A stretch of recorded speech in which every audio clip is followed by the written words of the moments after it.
හිනා බන්ධනයක් කරන්න ලේසි.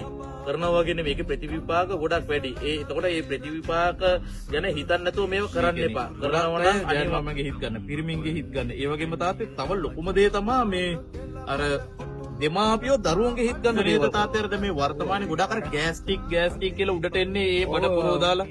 හරියකට ඒ විදිහේ සලස්වෙන් ඒ වගේ කැවිච්ච අයවලුන්ට ගෑස්ටික් කියලා එනවා. ගෑස්ටික් කියලා ආවට ගෑස්ටික් වලට වෙදකම් කරාට ඒක වෙදකම වළංගු ආච්චි නෑ. තාත්තේ කාලයක් තිබුණාට පස්සේ යාළගේ රැකී ආරක්ෂා පවා නැති වෙන තත්ත්වයට තරම් මේවා එක එක පැති වලට හැරෙන්න පුළුවන් නේ. යම් කිසි දෙයකින් බඩේ මේ කාලයක් දිනනකොට බඩට අල්ලලා සෙමෙන් වැහිලා එතකොට මොනම කෙනෙකුටවත් ඒක ගලවන්න බෑ. සෙමෙන් බැන්නා පස්සේ සෙම උඩින් එනවා මස් දැල්ලා. අර මකුඩුවා දැල ගොතන්න වගේ තමයි මේ මස්ටි දැල්ල එන්නේ ඩිංග ඇවිල්ලා ගෙතෙනවා එකට. ගෙතිලා එහෙම ඒක යාබද වෙලා මස් වලිනුත් වැහෙනවා. සෙම වලින් වහලා මස් වලිනුත් වැහෙනවා. එතෙන්දී ඒක සම්පූර්ණ පිළිකාව. දැන් ඕකේ විස නේද තාත්තේ අර මේ වර්තමානයේ ගොඩක් අර ගෑස්ටික් කියලා උඩට එන්නේ ඒ බඩ පුරව දාලා. හරියකට ඒ විදිහේ සලස්වෙන් ඒ වගේ කැවිච්ච අයවලුන්ට ගෑස්ටික් කියලා එනවා. ගෑස්ටික් කියලා ආවට ගෑස්ටික් වලට වෙදකම් කරාට ඒක වෙදකම වළංගු ආච්චි නෑ. අහන්නේ නෑ. නමුත් ගෑස්ටික් නෙවෙයි තියෙන්නේ. අර මැතිරුමේ විස. මොන වගේ විසද්ද මේ කියලා අඳුරගන්නේ නැතුව මේක කරොත් හරියන්නේ නැහැ නේද? මේක හරියට නියමාකාරව මේ විස අඳුර ගන්න ඕනනේ අපි. විස අඳුර ගන්න ඕන. නමුත් ඒ විස අඳුරගෙන ඕයි විස කැපෙන මන්තර තියෙනවනේ. ආව තියෙනවා ඒවට යාළු මන්තර. ක්ෂේත බන්ධන යාළු, එදිරෙට්ටු බන්ධන යාළු, ඉනා බන්ධන යාළු, මදන මෝහනී බන්ධන යාළු.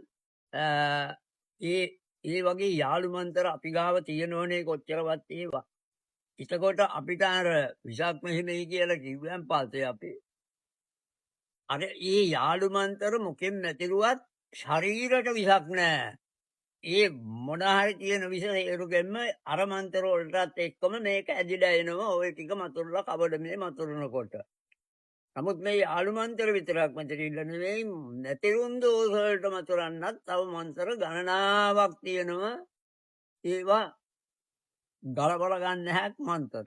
ඒව තාත්තේ හරි ගුරු පරම්පරාවකින් පැවතගෙන එන කෙනෙක් කරොත් ඇරෙන්නේ නැතුව මේ ඒක මේ ආවට ගියාට මේක ලේසි වැඩක් නෙමෙයි නේද කරන්න මේ. දුවන්නේ යෝක කියන්නේ ලේසි වැඩක් නෙවෙයි. ගුරු පරම්පරාවල් වල විෂයානුකූලව පැරණිම ගුරු පරම්පරාවල් වලින් එන ක්‍රමෙන් අයක කෙනෙකුට මිසක් වෙන කෙනෙකුට ඕක ගලව ගන්න බෑ. අලුතින් මේ නොඑක් විදිහ දැන් එක්කෙනා ආරූඪ දේවාල වල වැඩ කරලා කියනවා තැඹිලි 3ක් මතුරලා ඉවර කරන්න නැහැ කියලා. තැඹිලි 3කින් කවදාවත් ඉවර කරන්න බෑ. කිසිම දවසක තැඹිලි 3කින් මතුරලා ඉවර කරන්න බෑ. ඒතකොට තාත්තේ මේ සමහර වෙලාවට ඇඹුල් පහ දෙනවා. ඇඹුල් පහ මතුරන්න තියෙනවා. එකට අරගෙනත් මතුරනවා. වෙන වශයෙන්ුත් මතුරනවා. ඒ කියන්නේ අර වින දෝෂය ඒ ආමේ පුලුටේ විසේ හැටියට. ඔව්. ඉතින් එහෙම මතුරනකොට දින 3 විතරවත් එක වර්ගයකින් මැතිරෙන්නට ඕන. උදේ හවස දින 3වත් ඒ එක දෙහි ඇඹුල් නම් 3 දවසක්. නහනාරංග ඇඹුල් නම් 3 දවසක්. උදේ හවස එතකොට ඇඹුල් දොඩම් ඉස්ම 3 දවසක්. ඒ වගේ ඇඹුල් පස් වර්ගයක් එනවා. ඕකේ වර්ග පහ 3 දවස් මතුරනකොට දින 15ක් යනවා. ඔව්. ඒ කියන්නේ පාඩය පිටහට යන්න වැඩි නිසා මේ අයවලුම් දවසෙන් දෙකෙන් තුනෙන් ඉවර කරන්න නැහැ කියලා මතුරලා දුන්නට කවදාවත් විස කැඩවිලා විස කැපිලා අර සෙම කැපිලා සෙමෙන් මතු වෙලා ඇවිල්ලා ඒ වැහැදෙන්නේ අර කැවිච්ච දේ මතු කරලා ගන්න බෑ. අර සෙම දිය බීජ යන්න ඕන කොයි වෙලාවකටවත් ඔය දිනසික තමන්ගේ තනකින් පහළ විෂ කලාව තියෙනවා නම් බඩ වේග කරලා කරන්නේ නැහැ. අන්න එහෙමයි ඒක අපිට තියෙන කලාව තියෙන හැටියට තියෙන්නේ. දැන් තාත්ති විස නගින කලාවකදී දැන් බැරි වෙලාවත් මේ විරේකේ කවුරු හරි කෙනෙක් දුන්නොත් මොකද වෙන්නේ? ඒකත් පැහැදිලි කරොත් තාත්තේ. දැන් විස නගින කලාවේ දුන්නොත් යම්කිසි අවස්ථාවක සම්පූර්ණ අර ආමය නොයන්න වාසි. ඔව්. ඔව්. විස බහින කලාවෙන් ගියෝතින් බහින කලාවෙන් ඒ ආමය ටික විස කොටස ඇදලා යනවා සම්පූර්ණ. මේක නගින කලාවෙන් මේ දෙනකොට දෙන්න ක්‍රමයක් නෑ. ඒක බලාගෙන කරගන්න ඕන. ගුරු පරම්පරාවල කියලා තියෙනවා ඒවා.